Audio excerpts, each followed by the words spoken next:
జై తెలంగాణ. అందరికీ నమస్కారం. ఈరోజు మన రాష్ట్రంలో నడుస్తున్నటువంటి పరిపాలనలో పేదవారికి అన్యాయం చేస్తూ పెద్దవారికి మద్దతు పలుకుతున్నటువంటి కాంగ్రెస్ ప్రభుత్వం యొక్క భూ దోపిడీ గురించి తెలంగాణ ప్రజలకు తెలియజేయడానికి ప్రెస్ మీట్ పెట్టడం జరిగింది. ప్రత్యేకించి 1,00,000 కోట్ల భూమిని, ప్రభుత్వ భూమిని అప్పనంగా పెద్దవాళ్లకు ఈ కాంగ్రెస్ ప్రభుత్వం రేవంత్ రెడ్డి సర్కారు అప్పచెప్తా ఉందని చెప్పి నేను సాక్ష్యాధారాలతో సహా మీకు సీరియల్ వైజ్ చెప్తా ఉంటాను. అందులో ఒక చిన్న పాయ హైడ్రాన్ అడ్డం పెట్టుకొని చేస్తున్నటువంటి దోపిడీ గురించి ఈరోజు చెప్పి తర్వాత కంటిన్యూస్గా ఈ యొక్క భూదందా ఎట్లా నడుస్తుంది, ఈ భూదందాని మరి ఈ భూదందాని ఈ భూదందాని ఎవరెవరు చేస్తున్నారు, అధికారాన్ని అడ్డం పెట్టుకొని ప్రభుత్వ పెద్దలు, ముఖ్యమంత్రి గారి కుటుంబ సభ్యులు, అదేవిధంగా కాంగ్రెస్ పార్టీ ఎమ్మెల్యేలు, మంత్రులు, ఎంపీలు ఏ విధంగా ఈ భూదందా వెనుక ఉన్నారనేటటువంటిది కంప్లీట్గా విత్ ప్రూఫ్స్ కూడా తెలంగాణ ప్రజలకు నేను చెప్తాను. ఇంకొక మాట నేను చెప్పేది, ఇవాళ జరుగుతున్నటువంటి భూదందాను చూస్తూ ఊరుకునేటటువంటి వాళ్ళు ఇన్ని రోజులు, కానీ ఎప్పుడైతే తెలంగాణ రక్షణ సేన ఏర్పడ్డదో, తెలంగాణ యొక్క వనరులను కాపాడడం, తెలంగాణ యొక్క సంస్కృతిని కాపాడడం, తెలంగాణ యొక్క అస్తిత్వాన్ని కాపాడడమే ప్రధాన ఎజెండాగా మేము ఉన్నాం. కాబట్టి ఖచ్చితంగా ఈ ప్రభుత్వ భూములను ఎంతకంటే అంతవరకు పోయి, అవసరమైతే భూ పోరాటాలు, అవసరం అనుకుంటే లీగల్గా సుప్రీంకోర్టు దాకా కూడా పోయి ఈ భూములను ప్రభుత్వ పెద్దల కొరల నుంచి ఖచ్చితంగా కాపాడి తెలంగాణ ముందు తరాల వాళ్ళ కోసం ఉంచుతాం. ఎందుకంటే ఇవాళ మీరు ఈ ప్రభుత్వ వైఖరి చూసినట్టయితే కంప్లీట్గా ఎక్కడ అప్పులు దొరుకుతలేవని చెప్పి ఉన్న భూములన్నింటినీ కూడా అమ్ముకుంటూ హెచ్ఎండిఏ లేఅవుట్ల కింద, అనేక లేఅవుట్ల కింద ఉన్న భూములన్నీ కూడా అమ్ముకుంటూ ఉన్నారు. ఇంకొక పక్క ఏం చేస్తున్నారు, నిన్న రాత్రి కూడా హైడ్రా పోయి మన కూకట్పల్లిలో మంజీరా మాల్ వెనకాల పేదల కాలనీలో అవి ఖాళీ చేయించి అవి కూడా అమ్ముదామనేటటువంటి ప్రయత్నం చేస్తున్నారు. ఇక్కడ అమ్ముకుంటూ పోతే మరి మన భవిష్యత్తు తెలంగాణ అవసరాల కోసం ఎట్లా అనేటటువంటి విషయాన్ని దయచేసి మనం గమనించాలి.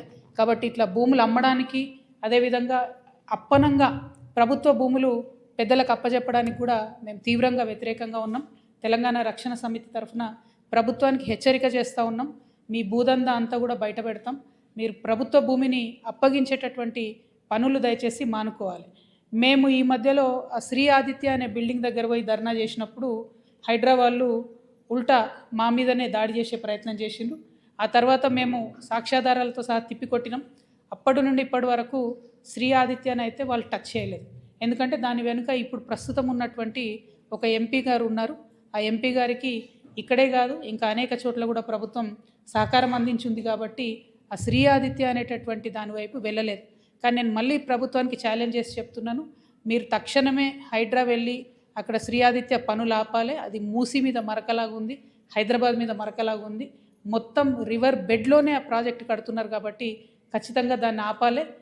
దాంతోపాటు ఇవాళ నేను, ఎందుకంటే అది ఆపమన్న క్రమంలో రకరకాలుగా హైడ్రా మాట్లాడింది. మేము ఈ గత 4-5 రోజులుగా ఏం జరుగుతుందంటే హైడ్రా ఇంత భూమి కాపాడింది, అంత భూమి కాపాడిందని రోజు హెడ్లైన్స్లో వస్తుంది. కాబట్టి ఎట్లా సెలెక్టివ్గా పెద్దవాళ్ళని వదిలేసి పేదవాళ్ళ మీద పడుతుంది ఈ సర్కార్ అని ప్రూవ్ చేయడానికే నేను ఇది 2021 ఇమేజ్ అండి. ఇది 2021 ఇమేజ్. ఇది ప్రేమావతిపేట పెద్ద చెరువు అంటారు దీన్ని, ప్రేమావతిపేట పెద్ద చెరువు. 2021లో మంచిగా ఉంది, చెరువు నిండుగా ఉంది, చుట్టూ పచ్చదనం ఉంది, అక్కడ ఇబ్బంది ఏం లేదు. దీన్ని అప్పుడు బీఆర్ఎస్ ప్రభుత్వ హయాంలోనే పర్మిషన్స్ ఇచ్చిరు. దీనికి 2023 నాటికి చెరువులోకి అప్పటికే 7 ఎకరాల దగ్గరగా కబ్జాకి వచ్చేసినారు. అది మీరు చూస్తుంటే మీకు అర్థమవుతుంటుంది. ఇది మేము డిజిటల్ రూపంలో కూడా మీకు ఇస్తాము, తర్వాత కూడా చూపించడానికి ఈజీగా ఉంటుంది. ఇక ఇప్పుడు ప్రస్తుతం ఉన్న పరిస్థితి లేటెస్ట్ మా దగ్గర ఉన్నవి 2025 ఇమేజ్. ఓకే, ఇది 2024 ఇమేజ్.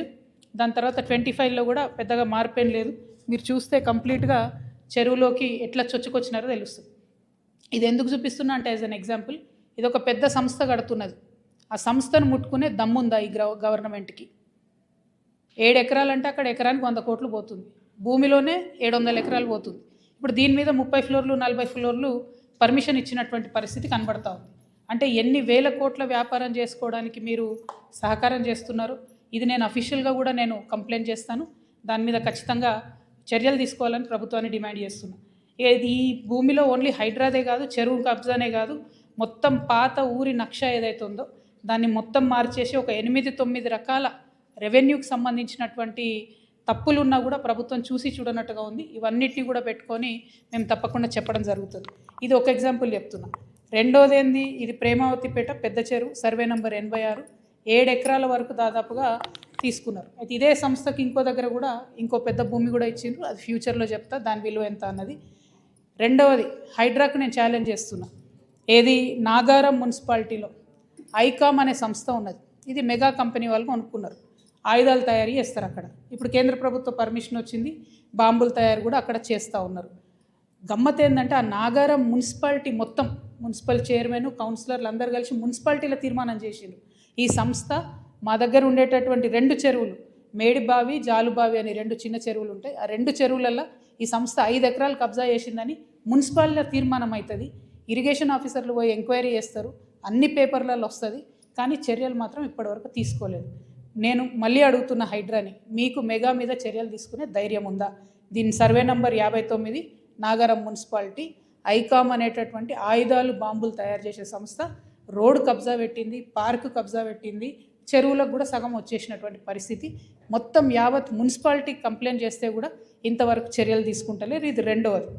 ఇక మూడవది, పవన్ కళ్యాణ్ గారు ఒక 10 ఎకరాలు శిఖం భూమిని ఆయన అప్పుడు తెలంగాణ వచ్చిందన్నటువంటి దుఃఖంలో ఉన్నాడు పాపం.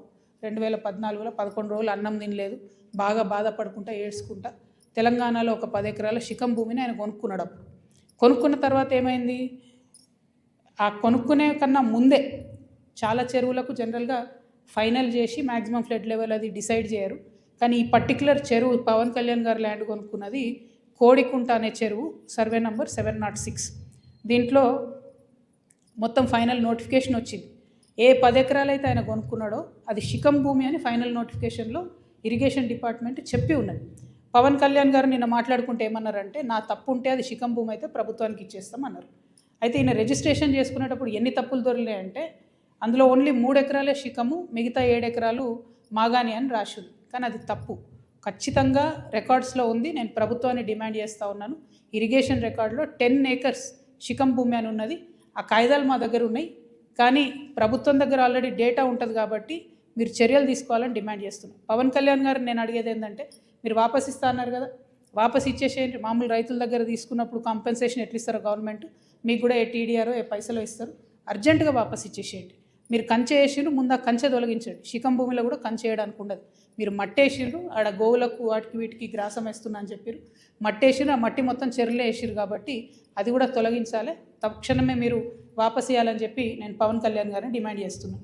At the same time Pawan Kalyan గారు ఏమంటాడు, అనేకమైన మాటలు అన్నాడు. తెలంగాణ వాదులు ప్రాంతీయవాదం అంటే ఉగ్రవాదం అన్నాడు. అనుకుంటా నేను గద్దరన్నకు కారు కొనిచ్చిన అన్నాడు. అంటే మీరు మా కళాకారులను ఎందుకు అవమానపరుస్తారు? ఒక పక్కనేమో ప్రొఫెసర్ నాగేశ్వర్ మాట్లాడితే ఆయన మీదకి వస్తారు, మేధావుల మీదకి. ఇంకో పక్క కళాకారులు. అసలు మీరు కూడా కళాకారుడే కదా, మీరు సినిమా యాక్టరే కదా. మీరు సినిమా యాక్టర్గా మీకు ఎట్లా వస్తుంది జీవనాధారం? ఏ సినిమాకైనా హయ్యెస్ట్ ఇన్కమ్ నైజాం నుంచే వస్తుంది. అంటే మా తెలంగాణ బిడ్డలు చూసే టికెట్లతోనే మీ సినిమాలు నడుస్తాయి. హయ్యెస్ట్ ఇన్కమ్ నైజామే, హయ్యెస్ట్ కలెక్షన్స్. అంటే మీరు కొనుక్కున్న ప్రతి కారులో మా తెలంగాణ బిడ్డలు కొన్న టికెట్ పైసలు ఉన్నాయి. మీరు కొనుక్కున్న ప్రతి భూమిలో మా తెలంగాణ బిడ్డలు కొన్న టికెట్ పైసలు ఉన్నాయి. మీరు మా గద్దరన్నను పట్టుకొని నేను కారు కొనిచ్చినానని ఆయన చనిపోయాడు. మీరు కొనిచ్చిరో కొనియలేదో ఎవరు తెలియదు. కానీ జనరల్గా ఏమంటారంటే, మనం ఒక మంచి పొజిషన్లో ఉన్నప్పుడు కుడి చేత్తోని దానం చేస్తే ఎడమ చేతికి తెలియదు అంటారు.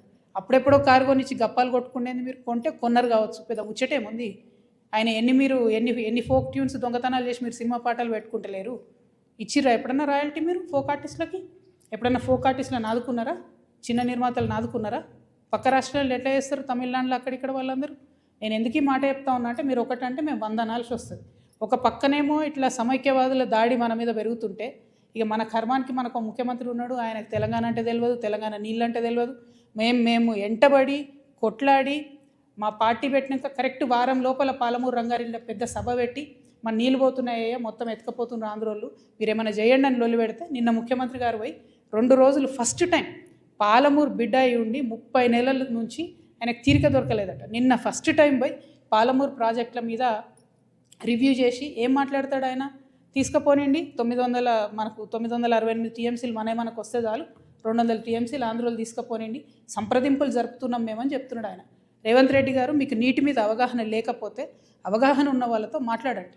వాళ్ళ ఆంధ్రోలు 200 టీఎంసీలు తీసుకుపోయిన తర్వాత రేపు పొద్దున హైదరాబాద్ నగరానికి పెరుగుతున్నటువంటి భవిష్యత్ అవసరాలకి కృష్ణా నీళ్ళు సరిపోవు, గోదావరి మనకు దిక్కు. నేను రేవంత్ రెడ్డి గారిని డిమాండ్ చేస్తూ ఉన్నా, మీరు కనుక బనకచెర్ల ప్రాజెక్టు కానీ ఇంకో ప్రాజెక్టు కానీ వాళ్ళు 200 టీఎంసీలు తీసుకుపోండి అంటే గోదావరిలో మనకు అడగండి అదనంగా 200 టీఎంసీలు.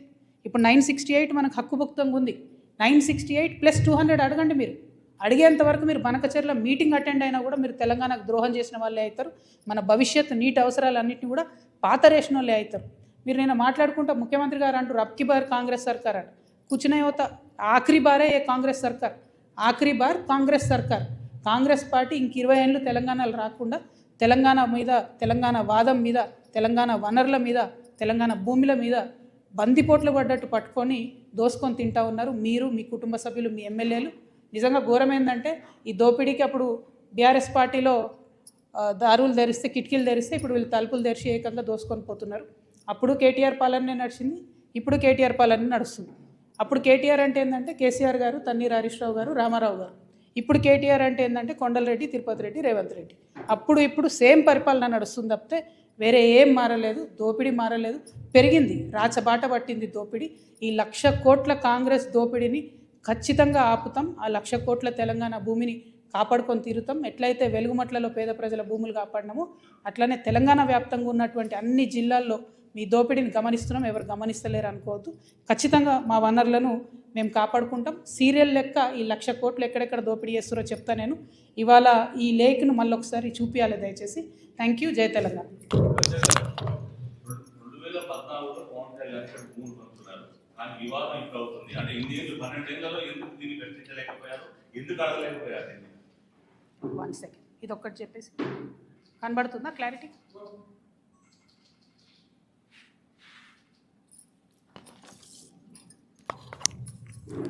పవన్ కళ్యాణ్ కానీ ఎవరు కానీ భూములు కొనుక్కున్నా, అది రిజిస్ట్రేషన్ చేసుకున్నా, వాటి ఫైనల్ డీటెయిల్స్ తెలిసేంత వరకు మీకు తెలిసి నేను ఎక్కువ మాట్లాడను.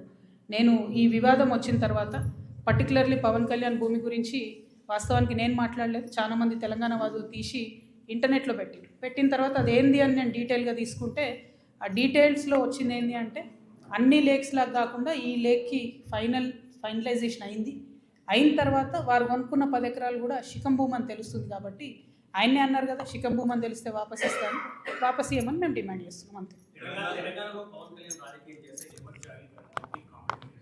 ఏమో తెలంగాణ బరాబర్ మా జాగిరే కదా, తెలంగాణ ప్రజల జాగిరే కదా. పవన్ కళ్యాణ్ జాగిర్ అయితే కాదు కదా, పవన్ కళ్యాణ్ వాళ్ళ ఫాదర్ జాగిర్ కాదు కదా, మా జాగిరే కదా. మేము కదా కొట్లాడింది తెలంగాణ కోసం.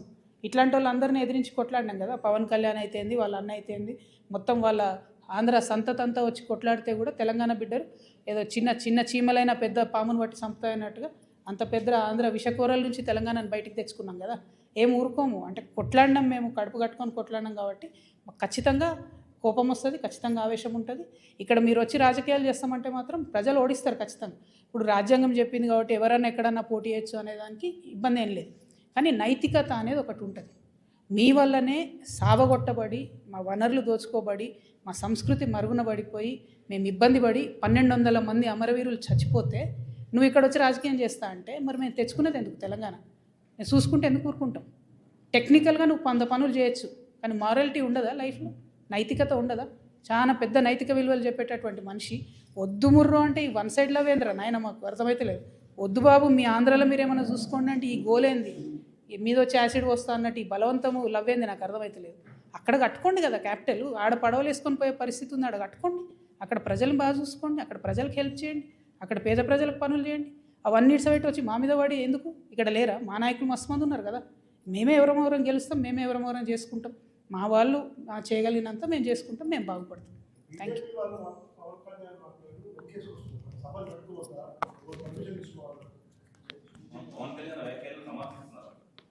అంటే బీజేపీ వాళ్ళకి ఈడెవరు లీడర్ లేరు, వాళ్ళు ఏదో పవన్ కళ్యాణ్ వస్తే 2 ఓట్లు వస్తాయి అనుకుంటున్నారు. ఆ ఉన్న 8 సీట్లు కూడా పోతాయి ఈసారి, అవి కూడా రావు. ఎందుకంటే తెలంగాణ ప్రజలు గమనిస్తున్నారు బీజేపీ వాళ్ళు ఏం చేస్తున్నారు అన్నది. వడ్లు ఈడ 75 లక్షల క్వింటాళ్ళు కొనాలి అని సీఎం గారు అంటారు. పంజాబ్లో 100% పండిన గోధుమలన్నీ కేంద్ర ప్రభుత్వం కొంటుంది. మరి 8 మంది ఎంపీలు పోయి అడగొచ్చు కదా, ఇక్కడ 100% మాకు, మనకెందుకు 38% కొనాలి? మరి ఆ మాట ఎందుకు మాట్లాడరు? పవన్ కళ్యాణ్ తర్వాత సంగతి. ముందు అసలు మన ప్రజల కష్టాలలో బీజేపీ పాత్ర ఎక్కడు? బీజేపీ ఏం మాట్లాడుతుంది? డెఫినెట్గా బీజేపీని తెలంగాణ ప్రజలు రానున్న రోజుల్లో ఎలక్షన్లో ఖచ్చితంగా బుద్ధి చెప్తారు. 10 ఏళ్ల టీఆర్ఎస్ పాలన, 2.5 ఏళ్ల కాంగ్రెస్ పాలనపై అసెంబ్లీలో చర్చిద్దామని కేసీఆర్ ముఖ్యమంత్రి రేవంత్ రెడ్డి సవాల్ ఇస్తారు. దాన్ని ఎట్లా చూస్తారు? ఏమొస్తుందండి? ఇంతకుముందు వాళ్ళు సవాళ్ళు వేసుకున్నారు. ఒకసారి ఒక ఆయన వస్తే ఇంకొక ఆయన రాడు, ఇంకోసారి ఇంకొక ఆయన వస్తే ఇంకొక ఆయన రాడు. అందరు కలిసి మాట్లాడుకుంటే కాసేపు తిట్టుకుంటారు. మనకు ఎంటర్టైన్మెంట్ తప్ప రిజల్ట్ ఏముండదు అందులో. పాయింట్ ఏంది అని అంటే, ఆనాడు తెలంగాణ ప్రభుత్వ భూమిని, గల్ఫ్ ఆయిల్ లాంటి భూమిని బీఆర్ఎస్ హయాంలోనే, అది 10,000 కోట్ల ప్రాపర్టీ అండి, ఫీనిక్స్ అనే సంస్థకి దారాదత్తం చేయడానికి దారులు తెలిసిండ్రు. ఆనాడు ఇదే ముఖ్యమంత్రి గారు మాట్లాడినరు, ఎట్లా ఇస్తారు అట్లా ఎట్లా ఇస్తారని. ఇవాళ ఆయన్నే ఇంకొంచెం మంచిగా మార్గం సుగమం చేసి, ఆనాడు 50 ఎకరాలు రిజిస్ట్రేషన్ అయితే ఈయన ఇంకా ఇవాళ 100-150 ఎకరాలు మిగతా ఉంది, దాంట్లో ఇంకో 200 ఎకరాలు లేదు, అది మొత్తం ఈయన ఇవ్వడానికి ఈయన దారులు తెరిచిండు. మేము మాత్రం 1 ఇంచు తెలంగాణ జాగా కూడా పోనీయము. ప్రభుత్వ భూమిని రక్షించేటటువంటి బాధ్యత తెలంగాణ రక్షణ సేన తీసుకుంటుంది. ఎట్లా అయితే మేము పోయి అక్కడ గట్టిగా పాలమూరు రంగారెడ్డి ఏమైందంటే, ముఖ్యమంత్రి గారు పోయి 2 రోజులు అక్కడ కూర్చొని మాట్లాడి చర్చించి రావాల్సి వచ్చిందో, కానీ అట్లనే రేపటి నాడు భూములు కూడా ఖచ్చితంగా అదేవిధంగా కాపాడుకుంటాం. నేను చెప్తున్నది, will go to any length, కోర్టుకైనా పోతాం, భూపోరాటమైనా చేస్తాం, ప్రాణమైనా అడ్డేస్తాం. కానీ ఎందుకంటే ఫ్యూచర్ జనరేషన్కి ఉండాలి కదా భూమి. ఏముంది సంపద మన దగ్గర? ఉన్న భూమి అంతా అమ్ముకుంటే 1,00,000 కోట్ల భూమి ప్రైవేట్ వాళ్ళ చేతులకు పోతే ఫ్యూచర్ ఎట్లా? మనకు తెలంగాణకు ఆస్తులు ఎట్లా, వనరులు ఎట్లా? డెఫినెట్గా వాటి కోసం ఫైట్ చేస్తాం. గోదావరి వాటర్ కోసం కూడా ఫైట్ చేస్తాం. Thank you.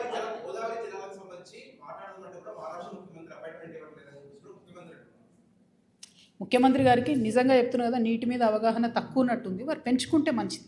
ఎందుకంటే ఆయన ఓపెన్గా ఏం చెప్తున్నాడు, ఈ మహారాష్ట్రనేమో పర్మిషన్ ఇస్తలేదు అంటున్నాడు. అది రాదని తెలుసు ఆయనకు. ఎందుకంటే మహారాష్ట్ర ముఖ్యమంత్రి గారే స్వయంగా అక్కడ కూర్చొని తుమ్మిడిహెట్ అనే ప్రాజెక్ట్ ఎత్తు పెంచొద్దు అని ఆయన ధర్నా చేసినటువంటి వ్యక్తి. ఆయనతోని కేసీఆర్ గారు ఎంత ట్రై చేస్తున్నా లాస్ట్కు హైట్ తగ్గించుకొని ఒప్పుకొని రావాల్సి వచ్చింది. ఇప్పుడు ఈయన కాదే పనిని ఏదో చేస్తున్నట్టు బిల్డప్ ఇవ్వాలని చూస్తున్నారు. ఆయన ఇస్తలేడు అపాయింట్మెంటు. ఇక్కడ మరి ఈ రాష్ట్ర ముఖ్యమంత్రి మీకు ఇస్తలేడా? ఏపీ ముఖ్యమంత్రి మీకు ఇయ్యడా? మీ గురువు గారే కదా. ఆయన దగ్గర పోయి మాట్లాడుకొని మాకు 200 టీఎంసీలు అదనంగా ఇచ్చినాకనే మీరు 200 టీఎంసీ బనకచర్లు కట్టుకోవాలని అడగాలి కదా. జరిగే పనేమో చేయరు, కాని పనేమో చేస్తున్నట్టు బిల్డప్ ఇస్తారు. బేసికలీ అందుకే అంటున్నా, ఈ ఆఖరి బారే కాంగ్రెస్ సర్కార్, కాంగ్రెస్ పార్టీని మంచిగా 20 ఏళ్ళ దాకా బొందబెట్టడానికి వచ్చారు రేవంత్ రెడ్డి గారు. Thank you. జై తెలంగాణ.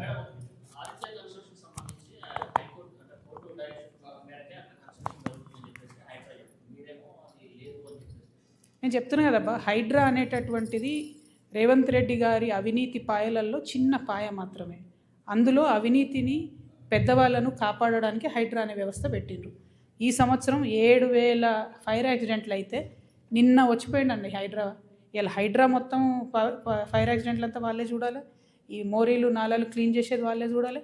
మరి ఇంకొక 10 రోజులైతే వాన పడుతుంది. ఒక నాలా అన్న తీసిరా అండి, ఒక మోరీ అన్న తీసిరా? పైగా ఇట్లా చెరువులు కబ్జా అవుతుంటే చూసుకుంటూ కూర్చుంటే హైదరాబాద్ నగరం నీళ్ళతో నిండిపోతుంది కదా. శ్రీ ఆదిత్య అనేది 1000కి 1000% తప్పు ప్రాజెక్టు. అది మూసీ నది గర్భంలో కడుతున్నారు. మూసీ నది గర్భశోకం ఎవరికి మంచిది కాదు.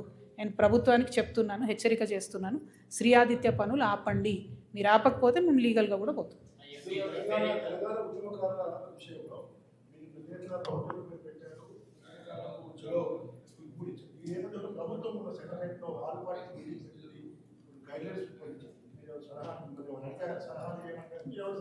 మమ్మల్ని ఏం అడగలేదు. ఉద్యమకారుల పక్షాన మేము డిమాండ్ సార్ తెలియదు మరి ఎందుకు చేయలేదో. మేమైతే రిజిస్టర్డ్ పార్టీయే, ఎందుకు ఇన్వైట్ చేయలేదు అనేది ఇక వాళ్ళ విజ్ఞతకు వదిలేస్తున్నా. అది పెద్ద అంశం కాదు. విషయం ఏంది అని అంటే, మమ్మల్ని పిలవలేదు, సిపిఐ జేఏసీలో ఉన్న సిపిఐని పిలవలేదు, న్యూ డెమోక్రసీని పిలవలేదు. అంటే తెలంగాణ వాదుల పక్షాన మాట్లాడే వాళ్ళని పిలవకుండా వైఎస్ఆర్సీపీని, టీడీపీని, ఏదేదో పార్టీలను పిలుచుకున్నారు. సో వాళ్ళ విజ్ఞతకు వదిలేస్తున్నారు, అది పక్కన పెట్టండి. విషయం ఏంది ఇక్కడ అని అంటే, ఉద్యమకారులకు ఖచ్చితంగా భూమి ఇవ్వాల్సిందే. భూమి ఇవ్వకుంటే ఊరుకోము. నాదర్గుల్లో ఏదైతే 300 ఎకరాల 200 ఎకరాల ల్యాండ్ కబ్జా అయిపోతుందో ప్రైవేట్ వాళ్ళకు, వీళ్ళు వినలేదనుకోండి, ఇలా ఉప్పల్ బగాయత్తుకోతాం. రేపు ఈ ప్రభుత్వ భూములు ఏవైతే పెద్దవాళ్ళకు పంచుతున్నారో ఆ భూములు ఉద్యమకారుల కోసం ఆక్రమించుకోవడం జరుగుతుంది. Thank you. జై తెలంగాణ.